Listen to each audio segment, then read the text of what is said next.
E aí você descobre que sua vida inteira foi uma grande mentira. Para entender por que minha vida inteira foi uma grande mentira, assiste esse vídeo até o final.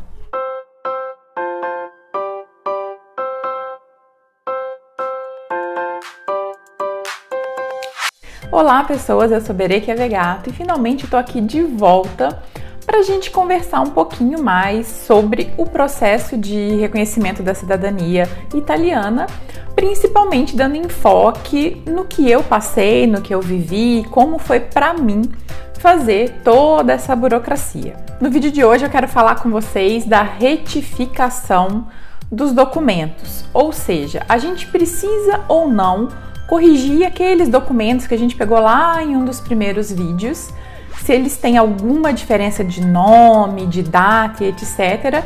E quais são esses detalhes que precisam ser corrigidos. E aí você vai estar nesse momento com todos os seus documentos na mão, incluindo e principalmente o documento do italiano, e a partir dele você tem que padronizar todos os outros documentos.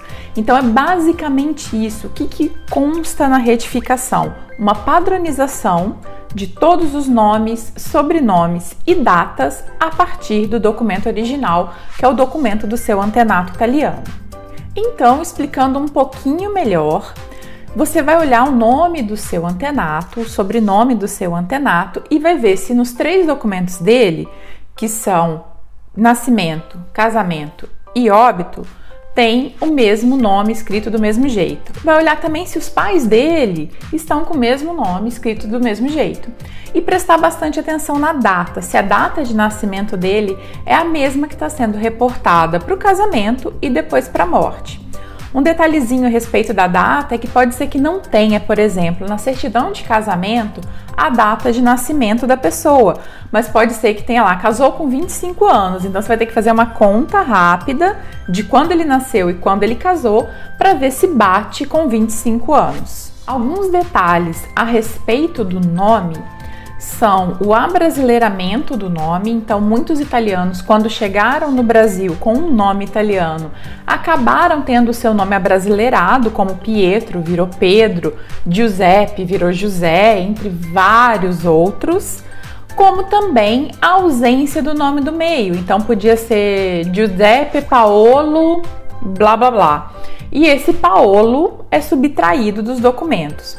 Nesses 2 casos, não precisa se preocupar tanto com a correção, porque foi, na verdade, um abrasileiramento e a subtração de um nome do meio que não tem tanto peso na hora de você emitir seus documentos. E para ficar bem claro e bem fácil de entender como funciona, eu vou usar o meu exemplo, porque eu tive que corrigir todos os meus documentos. Sim, foi uma delícia! Meu nome era Berenice Vegato e de toda a minha família. Em algum momento se teve até essa ideia, era Vegato com um T, 2 T's e tal, mas em todos os documentos vinha uma correção falando que não era com um T, mas com 2 T's. Ok, até aí falamos, então foi uma correção que alguém fez em algum momento, etc. E como que a gente solucionou esse problema? Assim que chegou a documentação do meu antenato italiano. E aí, para minha surpresa ou não, o nome era Vegato com um T. Então, o que eu tive que fazer? Eu tive que ir em todos os documentos de toda a minha árvore genealógica, que a gente já conversou sobre isso, volta alguns vídeos que eu explico como faz, e corrigir simplesmente todos os documentos. Então, foi o meu documento de nascimento, o documento da minha mãe de nascimento e casamento, o documento do meu avô de nascimento, casamento e óbito e o documento do meu bisavô de óbito e casamento, tá? Então todos esses documentos tiveram que passar por uma correção, tirando os 2 T's do Vegato e colocando um T só, porque era original na certidão italiana. E aí nesse momento você deve estar pensando, mas Berenice, tudo isso, pagar caro no cartório por causa de uma letrinha? Sim, por causa de uma letrinha, porque pode ser que exista uma família Vegato com 2 T's, e se o objetivo do reconhecimento da cidadania é ter os documentos que comprovem a sua linha sucessória, então os documentos têm que ter exatamente a mesma grafia de sobrenome. Não dá para escapar. Eu aproveitei que eu já ia fazer essa correção em todos os documentos e corrigi mais alguns detalhes, o nome da minha avó estava um pouco diferente e outras coisinhas, outros detalhezinhos, mas o ponto fundamental foi tirar 2 T's e colocar um T só. E aí existem 2 tipos de retificação. A primeira é a retificação administrativa, que foi a que eu fiz, que é essa mais simples que você faz no próprio cartório. Você vai precisar de documentos que comprovem o motivo da sua retificação. Então, no meu caso, eu precisava do documento italiano para comprovar a modificação de todos os documentos e a gente vai fazendo a correção do mais antigo para o mais novo. E aí, o mais antigo vai servindo de base para corrigir os outros. Ele vira o documento que comprova que você precisa mudar e corrigir esses detalhes. Ela é feita no próprio cartório, você preenche uma ficha, preenche uma requisição, entrega no próprio cartório e eles mesmos resolvem, sem problema, só tem que pagar. Já a retificação judicial é aquela em que o cartório não aceita fazer uma retificação administrativa ou porque ele acha que não tem comprovação suficiente de dados ou porque não está muito bem explicado nos outros documentos o que você deve fazer. Ou quando você tem que corrigir uma correção. Então, se é uma retificação, pode ser que o cartório não aceite e você seja obrigado a fazer uma retificação judicial. Aí você vai ter que contratar um advogado e isso é um processo judicial. Ele é bem mais demorado e bem mais caro. Ele é muito mais raro de acontecer, Não se preocupe, converse no cartório e pode ser que você não tenha nenhum problema, faça a administrativa e resolva rápido a sua vida.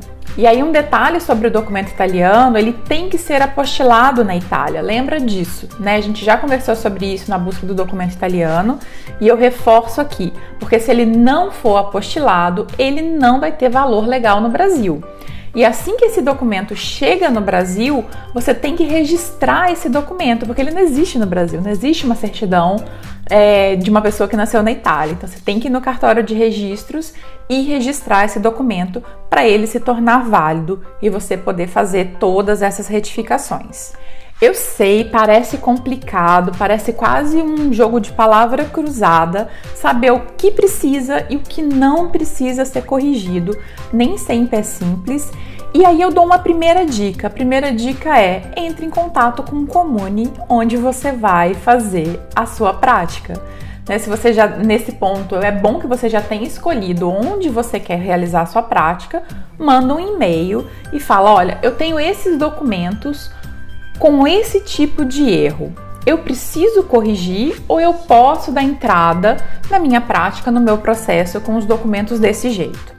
Pode ser que o oficial não te responda, pode ser que ele te mande corrigir, pode ser que ele fale: não, tá tudo certo. Se mesmo assim você ainda tá achando que tá muito complicado e precisa de uma ajuda, eu posso te ajudar, porque eu já realizei essa prática para mim mesma, Eu fiz tudo sozinha e também já fiz isso para algumas outras pessoas. Então, se você quiser, é só clicar no link abaixo que vai te levar para as minhas consultorias em relação à cidadania e eu posso ver junto com você toda essa questão do que precisa ser corrigido e de como fazer isso com um pouco mais de detalhes. Aí aproveita, curte esse vídeo, segue o canal, clica no sininho para você ser notificado, porque agora eu voltei para ficar. Me segue nas redes sociais, dá uma olhadinha no blog para você ver o texto completo com um pouco mais de detalhes a respeito de retificação e manda esse vídeo para alguém que você pensa que possa ajudar a resolver os embrólios da cidadania italiana. Um beijo grande e até o próximo!